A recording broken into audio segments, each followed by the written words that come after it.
All right. Well, thank you all for being with us. We really appreciate you joining us on another adventure here. Welcome to 2023 LSU softball. I'm so excited to be the coach of this group. This is a really special group. I feel like we have worked a long time, waited a long time to put this particular group together. We even got some added bonuses with a couple COVID fifth years that we didn't expect to play with a Macy Bergeron or Ailey Johnson, but we've got them all here, and we've worked really hard to get this group together. I think the keys for this group is we return a great core of players. We return all of our All-SEC players, 5 of them, Kilponen, Briggs, Clark, Coffey, Pleasance. We return a really strong core of All-SEC players. All those players were also All-Region. And 7 starters, not included in that group of All-SEC, but huge players for us. Allie Newland, who is our true just jack of all trades. You've seen her in left field, but she can also catch. She's looking at some time at second base. She can just do it all. And then Mackenzie Rudity, who I would say is our most improved player probably this season. She was coming off an ACL tear out of high school, so I don't think we got everything out of her that we could have last year. She's had an incredible fall and a really great preseason. We're excited about her too. And then I think you can't forget the people like Raylene Gutierrez, who's our true 10th man anytime you need to call on her for a big at-bat to play defense, infield, outfield. So I love this core of returners that we're bringing together. It is a very different feel at practice every day than the last 2 years, where felt like we were really having to coach a lot of young kids. This is very player-led, a very different feel, a really exciting feel to be at the helm of this group. I think the other thing, I'm going to say right here, you guys should listen to me more often, because the main question last year is, what are we going to do in center field? And what did we do? We won a Gold Glove. That's what we did. And I told you standing here that you weren't going to ask that question again. And Sierra Briggs definitely lived up to that for everyone, and then some. It's been an incredible journey with her too, just watching her do what she does, and it was really cool. We broke the rules a little bit when Sierra won the Gold Glove, but we knew we had something special. AJ Andrews was the first female to ever win a Gold Glove, so we actually called AJ and had her tell Sierra before it was released. One Gold Glove winner to another, a first collegiate Gold Glove winner. So something that no other program can say is that the first female Gold Glover gave it to the first collegiate Gold Glover. So pretty amazing legacy we have in the outfield here at LSU, and something really special, and we're excited just for that group to be led by Sierra Briggs again. Adding to this group, of course, this talented freshman class, I feel like we've been talking about them since the beginning of time, but they're here, and they're everything that we thought they would be and more. They're, led by some incredible pitchers. Sydney Berzon, Ailey Johnson are doing a lot of great things. You're going to like them. They're going to be fun to watch. Emma Stroud is a utility player. Maya Thompson can run all over the place.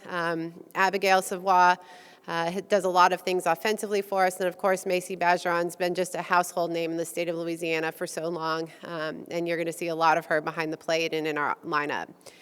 Also, we did it. We went out. We got 2 transfers. We had some deficits. We felt we needed them, and we got 2 great ones. Another all-region player and an all-conference player from the Big Ten with Hannah Carson and Carly Petty. They've been a great addition to this team. They fit in perfectly. They bring so much to us, so we're excited about the addition of them. And then a new thing we did, hasn't been done since 2002, is we added a mid-year enrollee, a high school senior who was in our 2023 signing class, Michaela Walker. She worked so hard just to get to this spot where she could be a part of this team. It meant so much to her to be a part of it. She checked off a lot of boxes to make it happen, and she did, and we're excited to have her with us as well. Another really fun player. I think as these guys embark on their journey this year, you'll see we have another incredible strength of schedule. That's how we like it. We played a top 10 schedule in 12 of our years here as a coaching staff, and that's how we like it. We want to be challenged.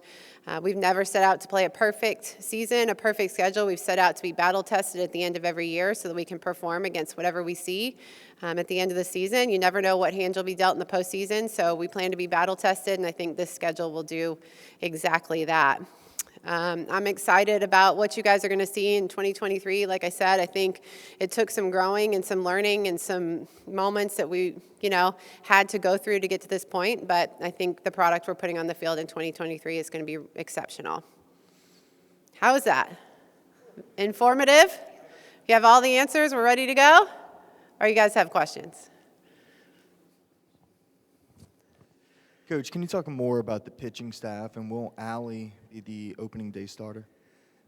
That's a tough one. You know I'm never going to tell you that, right? Allie is definitely our leader. There is no doubt about it. She has a ton of experience and just competes differently for us. I think the energy changes when she steps on the mound. So she is hands down the leader of this group, and it is, deserves to be that with all the work and what she's done in her career here. It is very exciting to have her lead this young group of pitchers. I think that is what is so cool about it is these guys don't have to go out and be all everything right here in year one. They get to follow her example, and they get to be protected at times. They don't have to be in every single big moment because we have her to do that for us. I think you will see a combination on opening weekend of her, of Raylan Chafin, who we saw some great things from last year. Everybody saw her game against Alabama. She had some incredible moments. She is an incredible competitor. You don't want to meet her, in a back alley somewhere because she will find a way out of it. And then the freshman class, I mentioned them, Sydney Berzon, Ailey Johnson. You're going to see a lot of those too. Emma Stroud is a utility player that pitches and hits. And then Emily Casanova has done some really, really good things. She's an in-state player that has just worked and grown, and I would imagine she gets more time than she ever has before as well. Hey, Coach, when last season ended, I think you guys said this is not what we do, this is not who we are. So was it a different offseason? Did it have more intensity, or was it more the same? I think a lot of things happened, and a lot of things are different this year. And, there's some players that aren't with us anymore, and, we a lot of them, it was a sad moment. We wish they were, but honestly, we have the right group together right now. This team is an incredible team. They like each other. They want to be together. They pull for each other. They had a potluck lunch the other day. They're going bowling, and it's the whole group of them. They, when they're rushing the field against Alabama, you guys know it's crazy. Somehow there's a photo of all of them together on the field. Like, how did they even manage to stay together in a moment like that? Like, that's who they are. They look out for each other. They protect each other. They want to be around each other. These guys are really special teams. So we have the right personnel and the right people. And I think that was a big part of it, of just pouring into each other a little bit more and getting the right group, and we have them. Coach, you kind of mentioned it earlier in your opening statements, but can you just kind of elaborate on, the youth movement last year and how they've gotten more mature and what you've seen their growth just in the off-season fall heading into the spring? I just truly think there's no substitute for experience. It just doesn't matter how talented a player is or what they bring. It is tough to beat the experience. And we have put the time into these girls. We have put the time into giving them at-bats, giving them opportunities. We've stuck with them through some, obviously the highs, but the lows as well. And we've taken some lumps getting them this experience, but we have it now. We're there. We've arrived at the spot where we wanted to be, where they have hundreds of at-bats. They've been in the situations, and they're very hungry for more, and they're capable of more. They understand what it takes to be in those moments. So while it might have looked a little ugly getting to this point, hopefully we see the fruits of our labor this season, and I'm confident we will. Hey, Coach, with two new catchers in the mix and a lot of freshman arms, how's it been this offseason kind of developing the relationships between the pitchers and catchers and how you kind of roll them out this season? Well, we love these two catchers. These two catchers are really, really good and play off each other so well. Hannah Carson has just caught so many talented pitchers, some of the best, and just has a lot of experience in managing games. Just stays very quiet, very positive. She's been a really nice addition. And the cool thing about Hannah, too, is I think she knows how talented Macy is. She recognizes that, and she's even made statements to our team that, part of her legacy here is that she's going to make Macy the greatest catcher that, she can possibly be, which is a really cool statement from somebody that just comes into your program, as she's trying to grow the younger players and make sure when she leaves here, it's not about Hannah Carson, but it's about Macy and carrying on a legacy back there. So I think that attitude makes them able to work together so well. I think they will platoon a lot. I think you will see them both. And I think they both have strengths. Macy has an incredible arm. Hannah's an incredible receiver. They both do all things well. So I think the combination of them will be great, but we love what we're seeing from both of them. And then it's a tough staff to manage. Like you said, a lot of youth and a lot of movement and a lot of velocity, but they're doing a great job with it. And then it's only going to get better as the season goes. I think the freshman pitchers are going to take some lumps early, but it will be worth it for what they're going to be as this season progresses and their career progresses. And they're only going to be that if we give them the ball. So we have to give them the ball.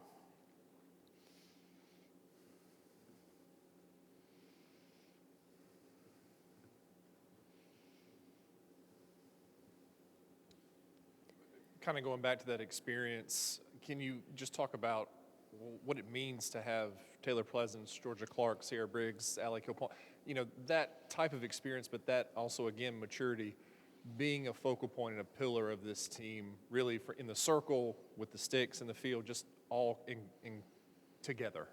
Yeah, the cool thing is this is their team. This is their team. They give us feedback. They direct how a lot of things go. And we trust them and they trust us. We've built a really great relationship, based on obviously our core values. But number one, trust, believe our process. These guys would follow us anywhere that we went. If we were like, hey, we're going out in the levee and we're jumping in, they'd go with us. They might ask some questions, but these guys would go, and that's what's so cool. They're so bought in. They believe wholeheartedly, so it's really easy to just give them the reins and sit back and watch them play softball. And that is really an incredible feeling as a coach. They always say you want to be coach-fed and player-led, and we're truly player-led when we have such a strong group as this, and we trust them wholeheartedly.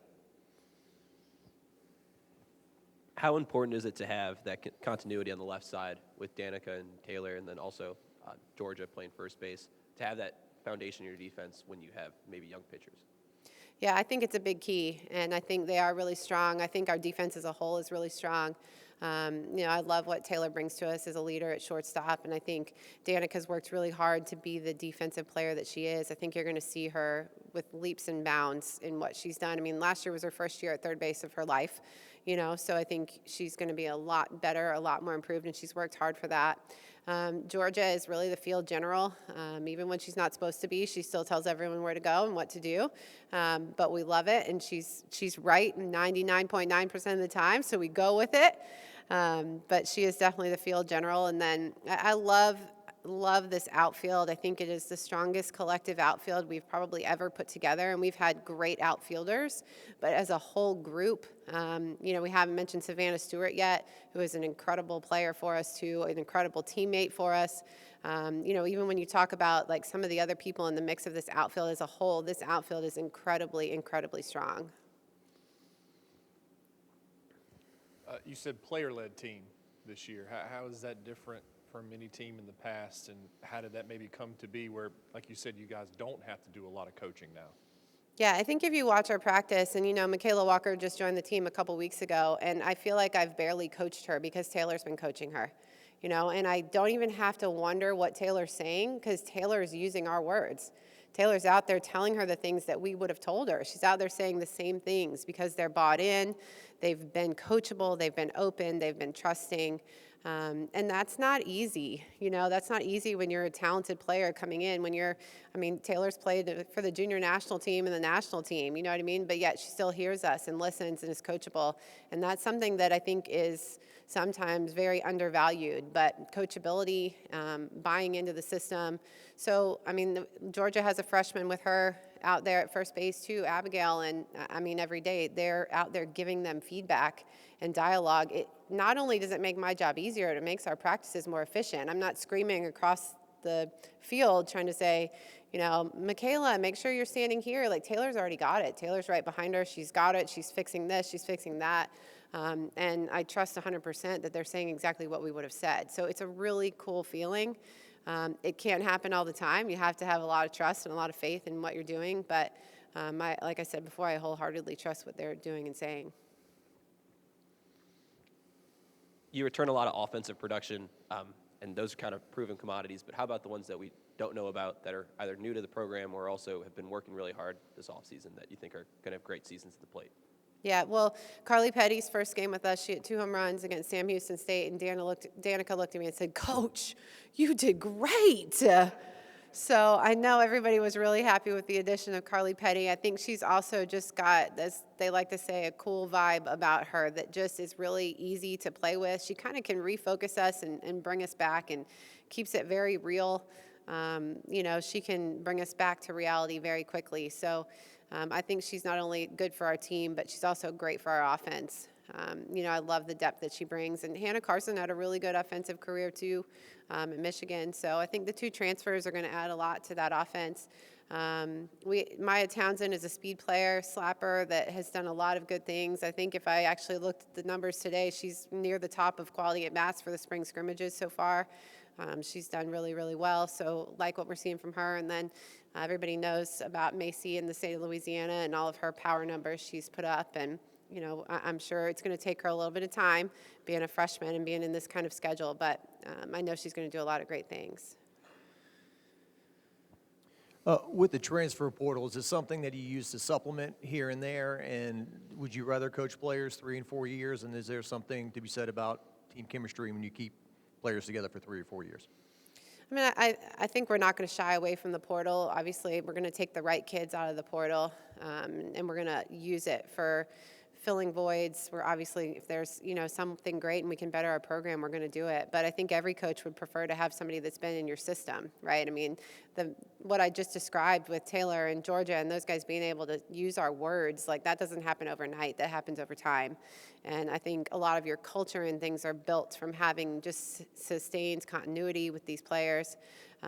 That trust doesn't come just when you walk in the door. It's like we don't have like a Nike Christmas when they walk in the door. They have to earn their gear every year. They have to check off certain things, and they earn their gear every year. The same way you earn trust in a program, I think it takes time. So I think there is a benefit to both, but I think we will not shy away from the transfer portal when we need it. Kind of mentioned this a little bit, but from a power standpoint, do you think the lineup is going to be more balanced and not having, top heavy with Georgia and Taylor up there? Do you might expect someone to kind of give you a little bit more oomph with the long ball? Well, Danica hit a home run on on Saturday, I think. So we're seeing it really from everybody. Mackenzie Rudity's got a ton of power. Petty, Allie Newland. I mean, if we're talking about those guys following Taylor and Georgia in the lineup, you're getting pretty deep there as we're talking about the two catchers both can swing for some power. So you're getting pretty deep in the lineup when we're talking about Raylene Gutierrez. All of these guys can do a lot of things. They can do some damage. So it's a pretty deep lineup when it comes to power. Hey, Beth, is last year's finish talked about at all, or is it just completely whitewashed, or is this such a new team that you don't have to think about what y'all went through last year? I think for those of us that lived it, it's in everything we do. It's in every moment. It's in everything we do. I think it is gasoline on a fire that was already burning and just making it brighter, honestly. I don't think a day goes by that we're out here and we don't know that we can do more and want to do more. And I think, do we want those moments? Of course not. But, I mean, maybe it's a necessary evil to get you back where you want to go. And you realize, what it truly takes to be one of those last 8, to be that last team. Sometimes it takes a little reality check, a little learning moment. We learned a lot last year. I'm still taking with me a ton of the things that I learned. I'm seeing the efficientness. That's probably not a word. I'm seeing efficiency in our practices that we didn't have before with just roster numbers and things like that. So a lot of lessons learned. But I think if you ask all of them, it's in everything they do every day. Hey, Coach, LSU, one of 9 teams from the SEC ranked in the top 25. Just your thoughts on the conference, its competitiveness going into the year. Yeah, no question. It's always competitive. It's fun. It's an incredible conference to be a part of. I think we have strong teams top to bottom every single year. You never get a weekend off. But I do like the parity of this schedule, and I really like how we're seeing teams from all over the country. There is a ton of parity in college softball right now. You're seeing conferences in the World Series from all over this country, and we're going to see a lot of them right here in Tiger Park. So I'm proud to be a part of the SEC. I'm excited to compete against a bunch of great conferences and a bunch of great schools, though, from throughout the country. We haven't really gotten your thoughts on NIL. Have you had to deal with a lot of it, or no? Or are you pro, for? How is it kind of influencing this season? Yeah, I think it's a really incredible opportunity. I think our women are very deserving. I think one thing that's probably not thought a ton about is that we're an equivalency sport. So none of our girls are on full scholarships. They're not getting paid the same amounts that Some of the other, even female athletes, are at the school to compete. So, most of them don't get something as simple as lunch in the dining hall. So, any way that we're able to help just defray some of those costs and help them make it more financially, support their families and them and trying to make this thing happen for them, I think I'm open, and they're definitely deserving of all the opportunities. So I think they're welcoming whatever they can, and, we're excited about getting them things that they've worked hard for.